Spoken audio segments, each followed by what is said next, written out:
Good evening, folks. This is a channel update. Just me and Jimbo tonight.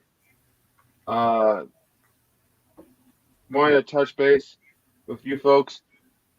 First off, I want to say thank you, Connor, for 2 weeks ago to debut on Two Fiery Buffalonians.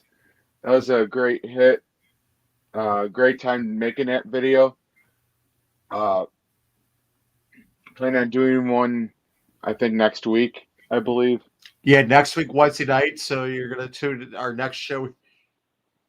What time, Jimbo? Be some probably around 7 o'clock. Next Wednesday night here on again. You'll be on Two Fiery Buffalo. Find our page on Two Fiery Buffaloes on Facebook. As well as Fred's ERT YouTube channel here as well. So if you guys have not checked out the episode, please go on Fred's YouTube channel for the episode. It was quite interesting to say the least. Uh, Mostly so, Jimbo. It was a fun time. Well, Uh, one time you interrupted me half the time. yeah, and wasn't even my show. That's always usual. That's how we roll, All Fred. right, so the title banner is just giving us a touch base on what's going on. We don't do a lot of shows. Uh,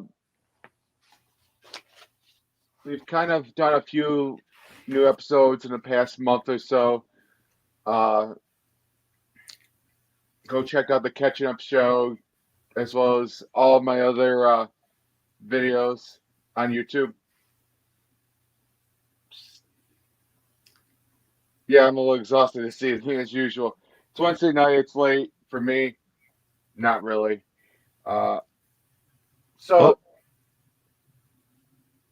the since last week, the public records have come out during the about the I'm sorry. It's come about from an independent investigation about the Blackhawks involving Brett Al- Brad Aldridge and his uh, sexual assaults, not only on an NHL player, but as well as a high schooler, an intern, I think others as well. And before I did the show, I listened to the interview by John, who were they calling until the night John John Doe Doe won. won, which came which came fourth tonight, and it was the player's name was Kyle Beach, that was sexually assaulted. Okay, so he did reveal his name's. This was on TSN. It was shown to the U.S. after 6 p.m. this evening. Well, Uh, we will get well, I more into detail Friday night. Uh, I think Emerson wants to join us for Friday night air, so probably about 7:30, maybe 8, the latest. yeah, quite. I read the actual report that was released to the public yesterday. It is quite disturbing. It's the details involving what happened in the night in question, in the events lead after that. That subsequent meeting that took place on the 23rd. During their first Stanley Cup run, all the missteps that happened. During that time that could have been prevented. Honestly, Hmm.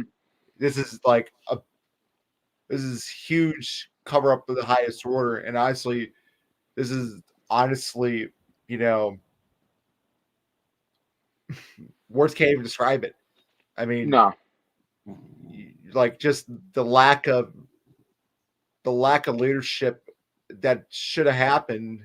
not only from the Blackhawks, but I think from the NHL as a whole. Yeah,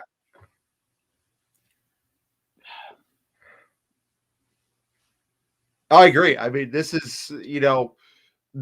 something that should have been handled when this first happened. I mean, the fact that the Blackhawks waited until after the Stanley Cup and allowed this man They to. didn't do really well. They did They barely did the nothing. minimum, barely the minimum, if anything. Well, yeah, they buried it in the minimum. It's like you you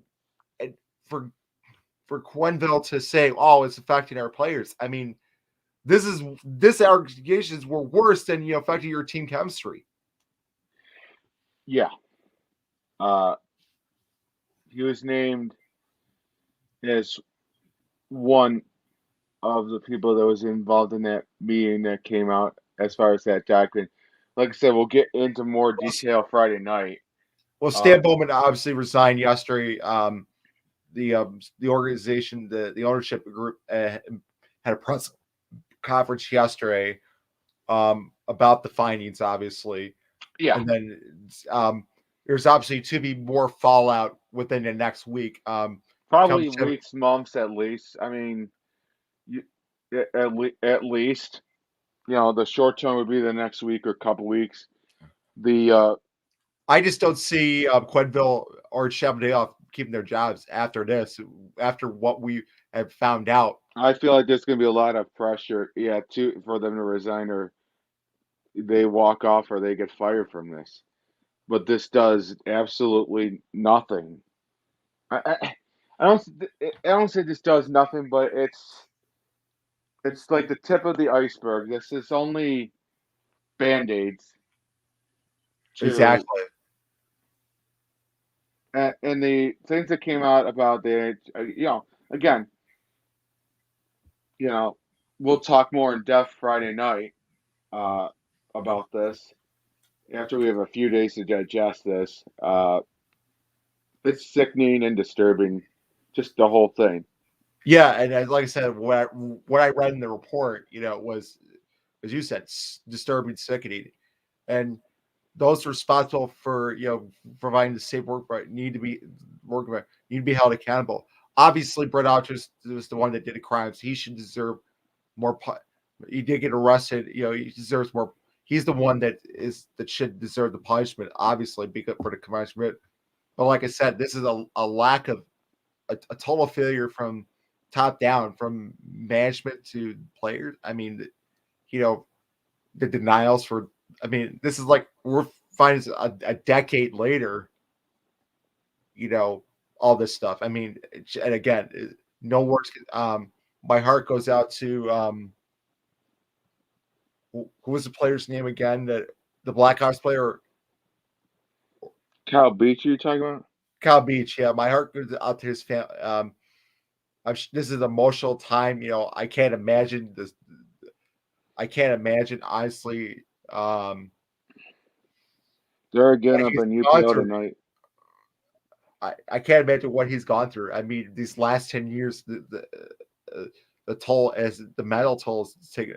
Like this is something that he's lived with for years now. I mean, it's sad to see, and again, my heart goes out to and prayers go out to him. That he gets the help because this is something that's affected for quite many years. Well, not just him, but the high school player and the intern. I mean, multiple lives affected, and who knows how many more lives have been affected by this man. I mean, Hmm. yeah, I can't fathom that honestly.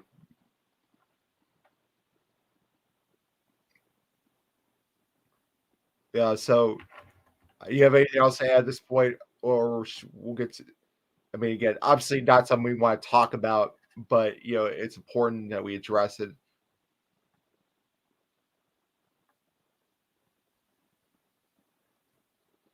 Yeah, there's a lot of comments coming on Twitter about this. Um, it, yeah. So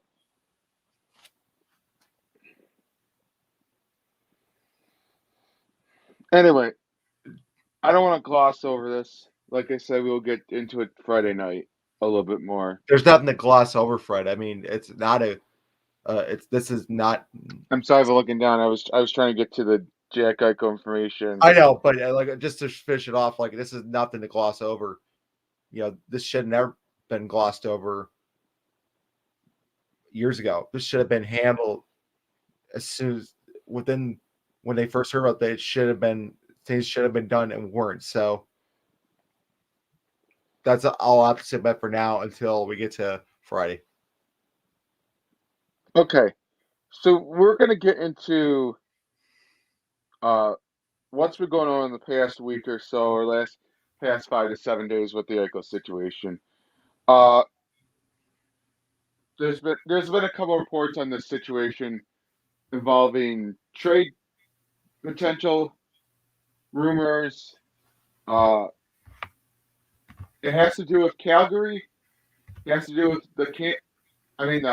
Ducks, and more specifically, the Golden Knights at this point. Uh, there might be a few others involved, but those are the three names, three teams listening to different sources between where it be Elliot Freeman, where it be NRD on their Cold Stone podcast. I'm probably messing up their thing. Listen to that beginning of yesterday. Shout out to NRD and NHL Rumors Daily. And Frank then Savelli also mentioned. yes, last night Frank Savali mentioned Vegas has had, well, the Sabres in Vegas had talks for Eichel have intensified over the past 3 to 5 days. Uh, this is probably more so due to Patrick being put on long-term injury reserve. I think And that's also tough Mark as well. Stone, and also Mark Stone, with his recent injury too. That's going Yes, to complicate matters. which could potentially set up the Jack Eichel trade to Vegas if that were to happen. Uh, and I've been saying this all along that I believe that there will be like three teams that need to be a part of this. I believe that all along.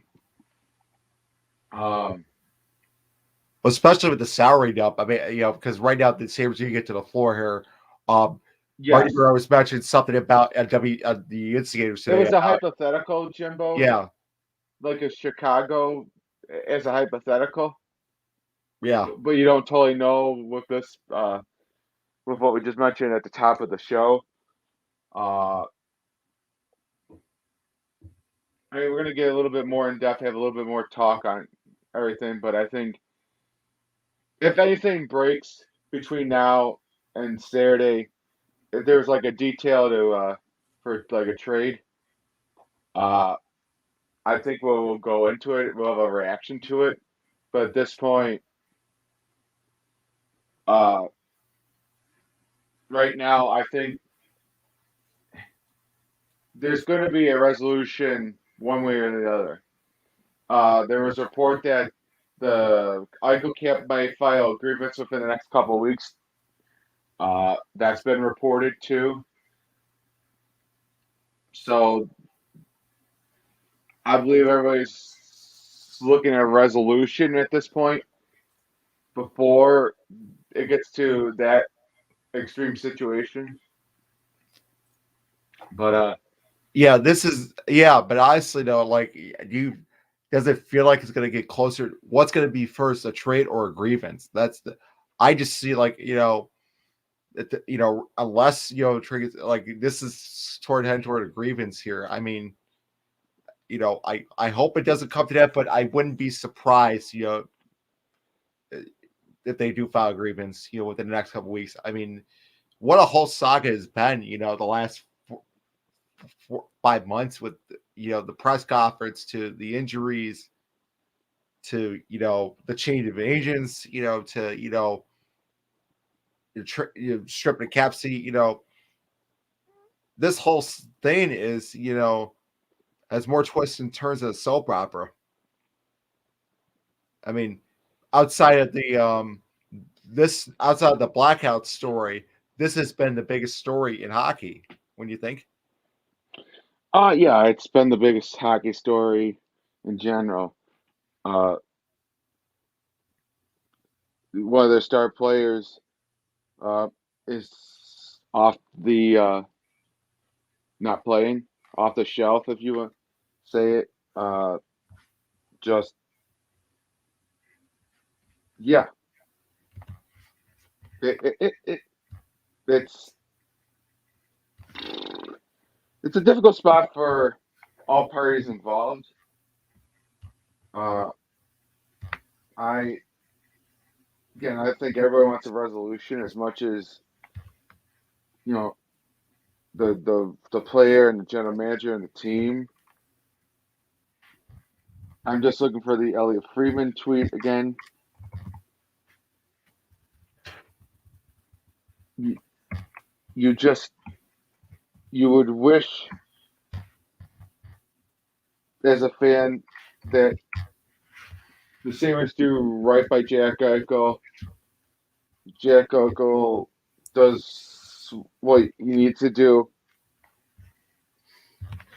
and you hope that the Sabres get the value that the team is asking.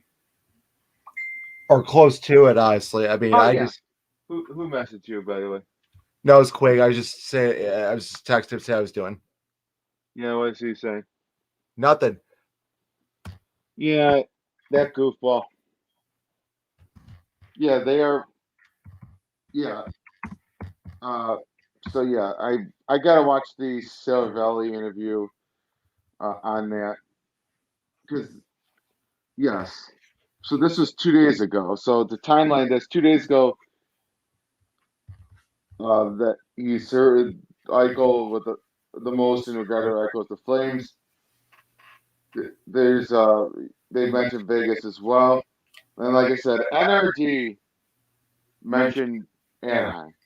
Yeah, and I was one of the other teams too that has the space. I think To broker a deal, like I said, uh, I would say if you want to go use the Blackhawks, uh, as one, you could use Calgary as another. You could use Anaheim. You could use well, it's going to be three teams no matter plethora what. of The three teams. swing, money around. That's how again, the Sabres have got to get to the floor, you know, to get to. The team who's Quanarco, they're going to dump some cap, and between draft picks and players and prospects and whatever this deal requires. Yeah, I mean, in the end, it's going to be a pretty. It's in the end, it's going to be a pretty swift deal here with the. I mean, there's not much else you can say as far as like the what's been reported in the last couple of weeks, but I think the general sense, like we've heard a lot about Anaheim. At one point, there was talk about the New York Rangers being interested and or the Minnesota Wild, but those rumors have kind of cooled. Uh, we know that since this first start, this situation started, and Eichel switched agents, that the Sabres are willing to do conditional picks as part of a deal. So that's a good start, and also information that we didn't know when this first was developing in the summer this year. And quite frankly, uh, it just I, it just I, I'm sorry. Uh, I was probably thinking about that last story too. I will probably keep thinking about it. Uh, but it for the fan, it leads to a lot of speculation, more speculation. I think excitement and or anxious to see what we could get in return for this player. I Yeah, but mean, how about the start to this team? Like in the midst yes. of this distraction. I mean, this is like, I credit this group. I credit John Coronado for, you I know, mean, we have to take a pause of for him. I mean, the Sabres in the past 5 or 6 years have had fast starts. But the one thing I think you can say about this year's team than in the past teams with Eichel, Reinhardt, Ristolainen is that there seems to be a competitive effort every single night. A lot of aggressiveness on the penalty kill, uh, moving on the power play, shooting.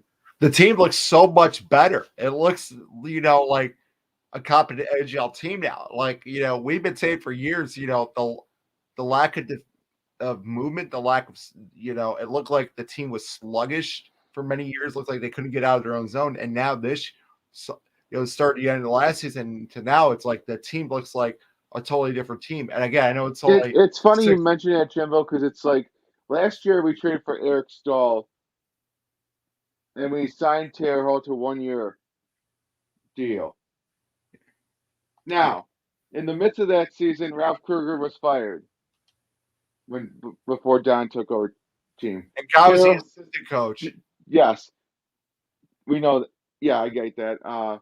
Taylor Hall was traded to Boston, and Jack got injured during the Islanders game, which I thought should have been called a penalty or suspension on Matt Martin or whoever did that to him. I think we knew last year that Jack Eichel was not 100% Right. to And begin with. I even said before last season, like if they don't make the playoffs, if I remember correctly, that Eichel was going to move on. I think I remember or something. I mean, little did we know, given the circumstances that, what I mean, like, but but I think the rest of the Lion deal, obviously, really shocked me. I know we talked about it, some of the other, but this is like you don't have Eichel, Reiner, or Ristolainen. It seems like there's a total turnaround of this team, honestly. Yes, 100%. Is Quigley messaging you again? Just give me the thumbs up. Yeah, tell him to watch our show and tell him how badly we are doing. All right. I'm kidding. Uh, yeah, I think a lot of fans want this to come to an end. I mean, at times, yes. Have the Sabres look bad in this situation? Absolutely. I would not put it past I them. don't think totally bad. I think honestly, It's Kevin a Adams, bad look in general for this organization in certain respects. the bad look is what they built around Eichel. I mean, Kevin Adams is only doing what he's trying to make sure he gets the right deal here. I mean, it's gonna look bad right now, but if it works out, then people are gonna look back and say, you know what? As much as with how rough it was, it turned it or the patients paid out. So yeah, does it look bad? Absolutely. But if we get the proper pieces, and if I think fans are gonna say, you know what, Kevin, I made the right move. I made the right decision here by being patient here. But again, I know we always want to come to an end here. So I'm the same way. I don't want this to drag on much further. I think we want to get. I think everybody wants to move. The Sabres want to move on. Eichel wants to move on, and the fan wants to move on in peace. And I think so we can all Eichel have a great career. The Sabres can become a better organization credibility wise because quite frankly, the last 10, 11 years have not been kind. We all know that. We don't, except for the Bills, but That Tennessee game was a bummer, by the way. yeah, I know, It but pissed me off. I know it Didn't did, win. but I know it did, but honestly, no. But I so bad wanted to be Tennessee. I know we did too. so bad one. We did. I know. It's still 2 weeks later, and I'm pissed off. Yeah, I know you're pissed off. We're all pissed off. We take it out of Miami. I want to Mack truck and run over the Titans right now. Actually, get a bulldozer. We'll do it at playoffs. That's what we hope for, Jimbo. Yeah, I know, but going back to But going back to the Eichel situation, I mean, hard to believe that's come to this. I mean, I I think don't think it's hard to believe, Jimbo, but go ahead. no, I'm just saying no, but it's like this should have been, it should have been like talking about Stanley Cup playoffs, and the fact that unfortunately it's come to this with Eichel. I mean, you know, we all know about all the bad decisions over the years. Oh, which brings the Evander Kane deal. Look what happened. I mean, and Kane's still got issues going on. I mean, we'll discuss that more on Friday, but that trade itself, the And I honestly, didn't realize you put your episode on your page, by the way. I did. And yeah, I did the logo. I got to do some editing there. Looks like a cheap ass logo. Oh, it worked for the time. Just the banner page, I think I messed up on that, but hey, uh, Yeah, I got to fix that. Yeah, so you weren't lying when you said that you hit it up on your page. I did. Well, it's my contact. I'm making sure we put it on our page actually, so that fans don't think I'm lying. Looks like Ranting Run's doing a show right now on Rant and run. yeah, on Buffalo and Blue Code page. This is a private group, dang. Uh he's got all his sponsorship going on. Ranting Run High, by the way, if you I know you might not be listening, but God bless. Hope your show's doing well.